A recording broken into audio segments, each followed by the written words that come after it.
کسی کا راہ خدا میں یوں گھر لٹا تو نہیں، کوئی حسین سا دنیا میں دوسرا تو نہیں، کوئی حسین سا دنیا میں دوسرا تو نہیں۔ بسم اللہ الرحمن الرحیم۔ رب اشرح لی صدری ویسر لی امری واحلل عقدۃ من لسانی یفقهوا قولی۔ اما بعد فقد قال الحسین علیہ السلام۔ امام حسین کا وہ عظیم جملہ جب مدینے سے نکلے تو امام نے فرمایا تھا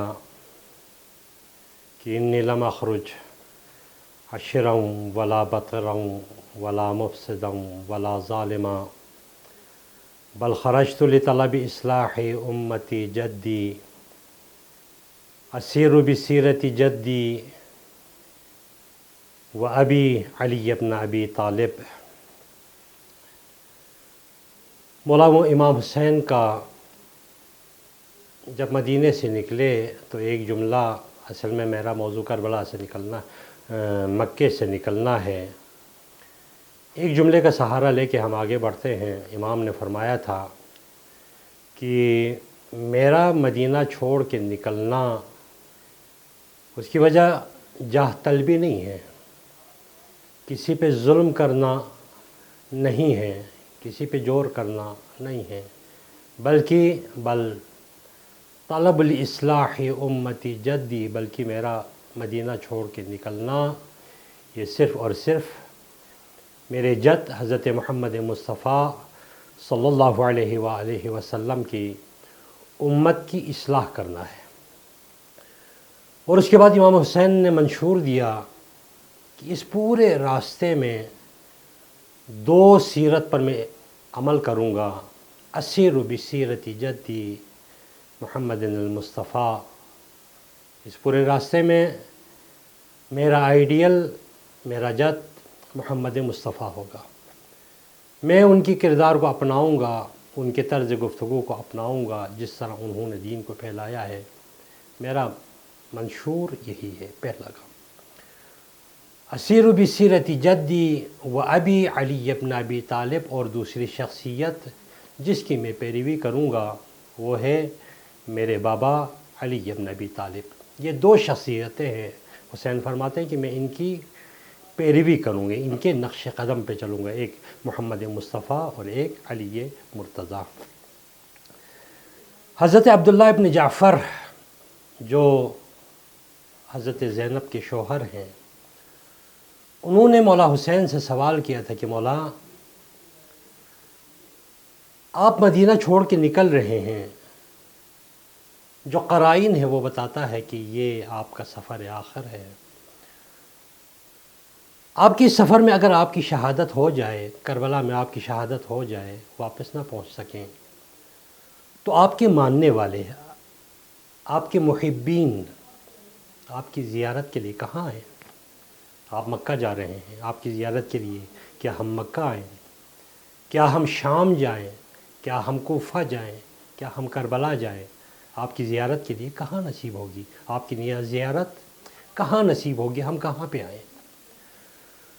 تو امام حسین نے فرمایا تھا کہ عبداللہ، اگر کسی کو، میرے شیعوں کو بتا دو، میرے ماننے والوں کو بتا دو، میرے محبین کو بتا دو کہ اگر کوئی حسین کی زیارت کرنا چاہتا ہے، یعنی کہ زیارت حقیقی، اگر کسی کے دل میں یہ ارمان ہو کہ وہ حسین کی زیارت کرے، تو اسے میری زیارت کے لیے کربلا آنے کی ضرورت نہیں ہے، اسے میری زیارت کے لیے نجف جانے کی ضرورت نہیں ہے، اسے میری زیارت کے لیے عراق جانے کی ضرورت نہیں ہے، مکہ جانے کی ضرورت نہیں ہے، مدینہ جانے کی ضرورت نہیں ہے۔ اگر وہ میری زیارت ہی چاہتا ہے تو کسی بھی مظلوم کی فریاد میں آ جاؤ، تمہیں حسین کی زیارت ہو جائے گی۔ کسی بے کس بیوہ کے سر پہ شفقت کا ہاتھ رکھ دو، تمہیں حسین کی زیارت ہو جائے گی۔ کسی یتیم کی سرپرستی کر لو، تمہیں حسین کی زیارت ہو جائے گی۔ حسین کسی جگہ پہ قید نہیں ہے، بلکہ حسین ہر اس جگہ پہ ہے، حسین ہر اس جگہ پہ ہے جہاں پر مظلوم ہو۔ حسین ظالم کے خلاف ہے، حسین حقیقت دین جہاں پہ ہو وہاں پر حسین ہے۔ اب حسین دین کی حفاظت کے لیے مدینہ سے نکلے اور مکہ پہنچے۔ مکہ میں ایام حج ہے۔ مکہ سے جب حسین طواف کر رہے تھے، امام حسین مکہ میں احکام حج، امور حج کو انجام دے رہے تھے، تو امام حسین کو 8 ذی الحجہ یعنی حج سے 2 دن پہلے امام کو اپنے حج کو، اپنے عمرے کو عمرہ مفردہ میں تبدیل کرنا پڑا۔ عمرہ تمتع سے عمرہ مفردہ میں تبدیل کر کے امام حسین کو حج چھوڑ کے کربلا جانا پڑا، یعنی کہ مکے کو ترک کرنا پڑا۔ کتاب ینابع المودہ میں روایت ذکر ہے کہ کسی نے سوال کیا کہ مولا،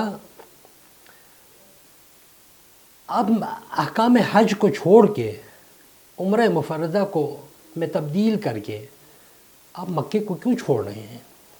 اب ایام حج کو، احکام حج کو، دوران حج کو ترک کر کے کیوں جا رہے ہیں؟ تو فرماتے ہیں، روایت کرتے ہیں کہ او کان فیہ خروج الحسین، حسین کا مکہ سے خروج کرنا، مکہ سے اپنے حج کو چھوڑ کے ترک کر کے نکلنے کی وجہ من مکہ الی العراق، مکہ کو چھوڑ کے جو عراق کی طرف گئے، بعد ان طاف وسعى، جبکہ طواف و سعی عمرہ میں کر چکے تھے، جو چھوڑ کے گئے اس کی وجہ یہ ہے، وحل من اخراجہ وجعل فیہ حجہ عمرۃ مفردہ، عمرہ مفردہ حج کو عمرہ مفردہ میں تبدیل کر کے بدل کے امام حسین کو نکلنا پڑا۔ کیوں؟ لأنہ لم یتمکن من اتمام الحج، کیونکہ امام حسین کے لیے حج کو تمام کرنا امام کے لیے امکان نہیں تھا، ممکن نہیں تھا۔ لوگ کہتے ہیں کہ امام حسین نے حج کو کیوں ترک کیا؟ امام کے لیے حج کو ترک کرنا، امام اس بات پہ مجبور ہو گئے، امام حج کو کامل نہیں کر سکتے۔ کیوں؟ مخافت یبطش بہ ویقع بہ الفساد، کیونکہ ممکن تھا کہ وہاں پر، کیونکہ یزید نے وہاں پر لوگوں کو بھیجا تھا کہ وہاں پر فساد ہو جائے۔ فی الموسم لأن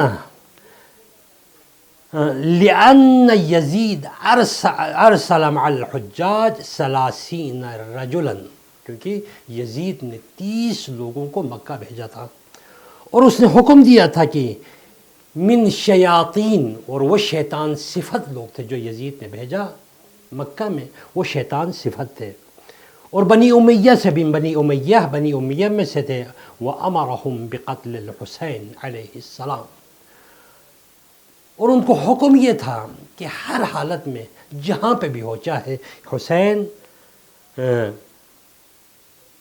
طواف میں ہو، چاہے حسین سعی کر رہے ہوں، چاہے حسین مینا میں ہو، چاہے حسین عرفات میں ہو، چاہے حسین رمی الجمارات کر رہے ہوں، اور چاہے حسین خانہ کعبہ سے سینہ لگائے ہوئے ہو، تب بھی یزید کا حکم یہ تھا کہ حسین کو شہید کرنا ہے۔ اس لیے حسین نہیں چاہتے تھے، جو وارث کعبہ ہے، جو وارث دین ہے، جو وارث شریعت محمد مصطفیٰ ہے، حسین نہیں چاہتے تھے کہ جس جگہ کو خداوند عالم نے امن کا مقام بنایا ہے، اس جگہ کو حسین کے خون سے رنگین کر دیا جائے، پہلی وجہ۔ اور دوسری وجہ، اگر حسین ایام حج میں مکہ میں شہید ہو جاتے تو مقصد حسین تو فوت ہو جانا تھا، جو قاتل ہے وہ بھیڑ میں گم ہو جاتا، اور دنیا میں کسی کو پتہ نہیں چلتا کہ حسین کا قاتل کیسا ہے، حسین کا قاتل کون ہے، حسین کا قاتل یزید لعین ہے، یہ کسی کو پتہ نہیں چلنا تھا۔ اس لیے حسین نے تمام اپنے احکام حج کو ترک کیا اور مکہ سے باہر نکلے۔ جب مکے سے باہر نکلتے ہوئے امام حسین نے خانہ کعبہ کی طرف دیکھ کے ودا کیا. امام کا وہ آخری جملہ، امام نے خانہ کعبہ سے ودا کیا. اور جب لوگوں نے پوچھا کہ مولا آپ کیوں نکل رہے ہیں، تو امام نے فرمایا کہ میرا اب احکام حج کو ادا کرنا میرے لیے ممکن نہیں ہے. اگر میں حج کرتا رہوں، میں حج میں رہوں، خانہ کعبہ میں رہوں، تو ممکن ہے، یقین ہے کہ یزید پلید جس نے لوگوں کو بھیجا ہے وہ میرے خون سے اپنے ہاتھوں کو رنگین کرے گا اور خانہ کعبہ کی حرمت باقی نہیں بچے گی. اب امام حسین 8 ذی الحجہ کو مکے سے نکلے، اور یہی 8 ذی الحجہ وہی دن ہے جب حضرت مسلم نے کوفہ میں خروج کیا تھا. جس دن کوفہ میں حضرت مسلم نے خروج کیا، اسی دن حضرت امام حسین یعنی 8 ذی الحج بروز منگل سن 60 ہجری کو حسین نے مکہ کو ترک کیا، حج کو انجام نہیں دیا. ایام حج میں حج کو ادھورا چھوڑ کے امام حسین مکہ سے نکلے اور کربلا کی طرف روانہ ہوئے. جب مکہ سے نکلے تو پہلی منزل روایتوں میں ہے کہ مکہ سے لے کے کربلا تک تقریباً 16 منازل ایسے ہیں. منزل اس وقت اس کو کہتے ہیں جیسے ابھی آپ موٹر وے پہ جائیں تو ایک ہوٹل ملتا ہے، اس کے بعد بہت دور جانے کے بعد دوسرا ہوٹل ملتا ہے. اس وقت بھی منازل کہتے تھے. جب سفر کرتے تھے تو منزل پہ ہی رکا جا سکتا تھا، منزل سے پہلے یا منزل کے بعد رکنا اس وقت کے دور میں مشکل تھا. اور کہتے ہیں کہ ایک منزل کا سفر تقریباً 8 فرسخ یا 2 فرسخ، زیادہ تر روایت یہ ہے کہ 8 فرسخ ایک منزل کی مسافت ہے، 8 فرسخ.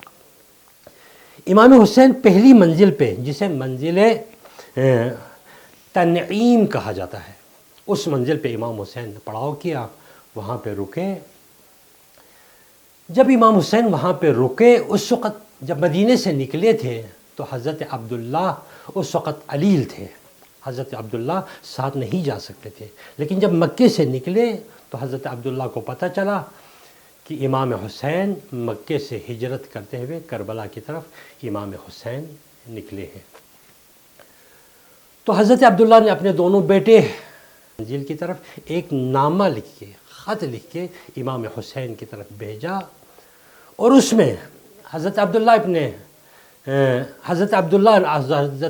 ابن جعفر نے لکھا تھا کہ مولا حسین، مصلحت یہ نہیں ہے کہ آپ عراق کی طرف سفر کریں، آپ واپس مدینہ آ جائیے، یا آپ حج کا ایام ہے مکے میں رک جائیے.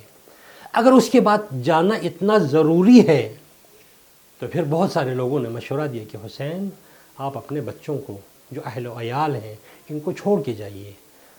تو شاید منشاء الہی امام حسین نے فرمایا کہ میرا جانا ضروری ہے اور میرے اہل بیت کا بھی ساتھ ہونا ضروری ہے، کیونکہ منشاء الہی یہ ہے کہ میں سفر کروں اور کربلا میں شہید ہو جاؤں اور میرے اہل بیت رسن بستہ اسیر ہو کے شام اور کوفہ کی گلیوں میں جانا، یہ منشاء الہی ہے، یہ دین کی بقا اسی میں ہے. اگر حسین کربلا میں صرف شہادت تک دے کے رک جاتے، اگر اسرا نہیں ہوتے، حسین کے اہل و عیال اگر اسیر نہیں ہوتے، تو آج جو کربلا ہم تک پہنچا ہے، آج جو تاریخ ہم تک پہنچی ہے، یہ اس نے نہیں پہنچنا ہے. کربلا کی بقا کے لیے جس طرح حسین کربلا کے وجود کے لیے حسین ضروری ہے، اسی طرح کربلا کی بقا کے لیے حضرت زینب علیہ ضروری ہے. اس کے بعد وہاں سے دوسرے منزل پر حسین سے رکے، پہلی منزل پہ رکنے کے بعد دوسرے منزل کی طرف بڑھے، جس کا نام، دوسرے منزل کا نام صفاح کہتے ہیں. روایتوں میں یہ ہے کہ اس جگہ کا نام صفاح تھا. وہاں پہ امام حسین نے پڑاؤ کیا.